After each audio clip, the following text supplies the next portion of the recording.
Vice chairman Narsingdi জেলা মহিলা দলের সংগ্রামী সভাপতি জনাব উম্মে সালমা মায়া উপস্থিত আছেন।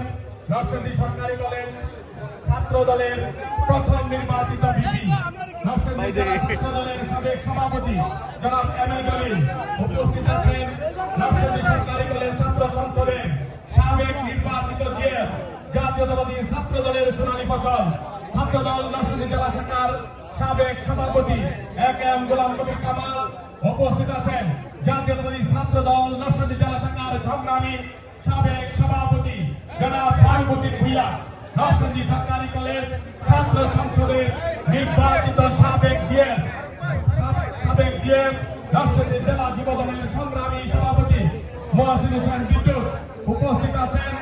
আমাদের মাঝে সাবেক নরসিংদী সরকারি কলেজ ছাত্র সংসদের সাবেক ইলিয়াস আকরাম সুমন পরিষদের বিপিজিএস এজিএস তিনজনই এখানে উপস্থিত আছেন। আকরাম এবং সুমন উপস্থিত আছেন।